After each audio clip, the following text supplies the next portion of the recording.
Terima kasih Anda masih bersama kami di Berita Banten, dan bagi Anda yang baru saja bergabung, kami hadirkan kembali 3 berita utama pagi hari ini. Penculik iming-imingi korban uang Rp150.000.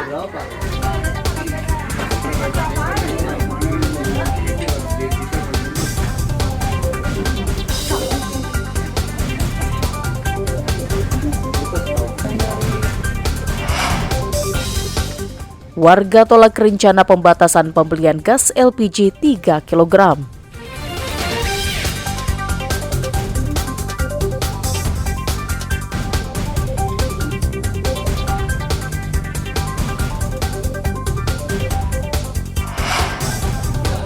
Batik khas Pandeglang bermotif badak ujung kulon.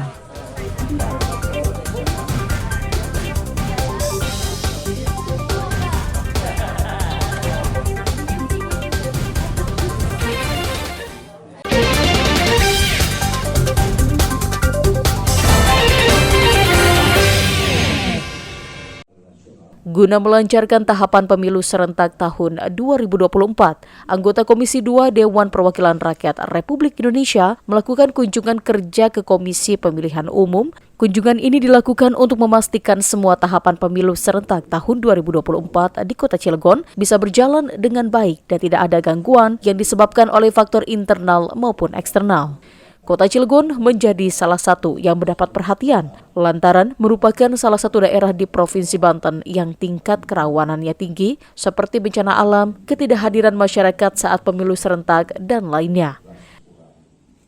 Untuk memilih beberapa tempat yang tingkat kerawanannya tinggi, ini yang kita ingin lihat bagaimana kita mensepakatinya dan menyikapinya pada waktu-waktu yang tak begitu lama ini. Kita akan lihat.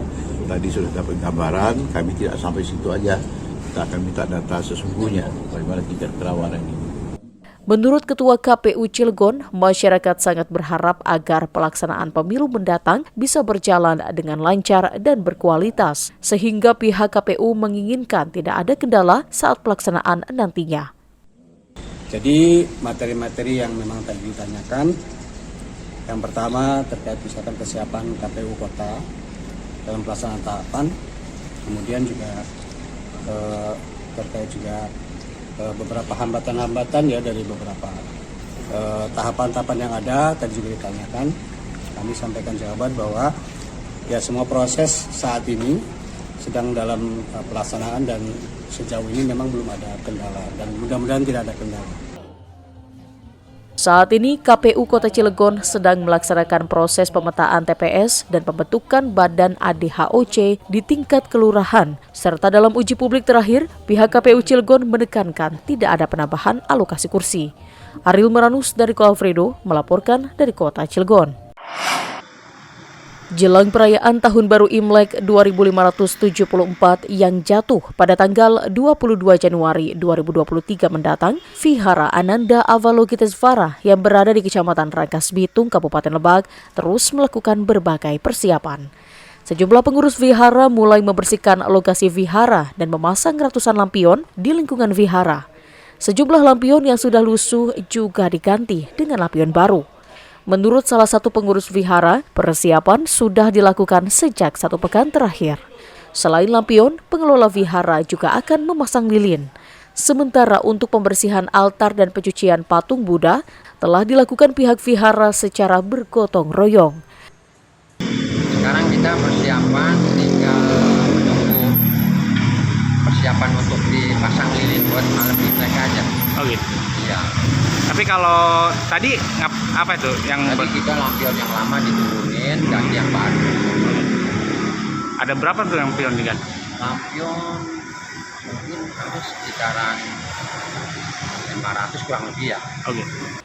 Perayaan Tahun Baru Imlek di vihara ini diperkirakan akan lebih meriah dibandingkan 2 tahun terakhir karena sempat ada pembatasan kegiatan akibat pandemi COVID-19. Ariel Meranus dan Sepul melaporkan dari Kabupaten Lebak. Batik merupakan salah satu budaya dan identitas Indonesia. Bahkan banyak daerah yang memiliki motif kain batik yang berbeda-beda, salah satunya Kabupaten Pandeglang.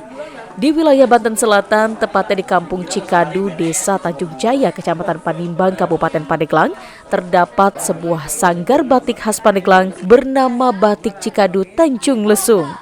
Motif batik ini memiliki ciri khas, yakni badak berjula satu yang merupakan salah satu satwa khas Kabupaten Pandeglang. Usaha batik tersebut merupakan bagian dari ekonomi kreatif masyarakat Cikadu yang berdiri sejak tahun 2016. Sanggar ini mampu memberdayakan kaum perempuan sehingga dapat meningkatkan kreativitas dan ekonomi masyarakat di daerah tersebut. Saat ini ada 2 jenis batik yang dibuat dengan berbagai motif. Sementara untuk penjualannya dilakukan secara online dan offline atau secara langsung kepada konsumen yang datang. Meskipun harga batik khas Pandeglang lebih tinggi dibandingkan batik dari daerah lain, namun pengelola memastikan kualitas batik Pandeglang bisa bersaing dengan batik lainnya. Para perajin batik di Sanggar Batik Cikadu juga telah lolos uji kompetensi membatik dari BNSP. Oke, Batik Cikadu ini awalnya adalah pemberdayaan masyarakat. Jadi masyarakat yang nganggur di rumah, ibu-ibu yang nganggur di rumah. Nah, kita coba bikin pelatihan. Awalnya itu bukan pelatihan batik, pelatihan kerajinan lainnya, tapi ternyata tidak laku. Nah, ketika coba batik, ternyata alhamdulillah warga-warga di Kampung Cikadu ini punya tangan-tangan yang kreatif. Ketika membatik garisnya tegas, warna juga warnanya tegas. Maka dari itu terus kita kembangkan sampai saat ini. Usaha batik Cikadu sempat mengalami penurunan karena pandemi COVID-19. Namun saat ini pemasarannya mulai meningkat seiring dengan perbaikan ekonomi masyarakat. Ariel Meranus dan Andre Sopian melaporkan dari Kabupaten Pandeglang. Ya, informasi tadi mengakhiri berita Banten pagi hari ini. Saya Rusdi Maulana mewakili kerabat kerja yang bertugas mengucapkan terima kasih. Selamat pagi dan sampai jumpa.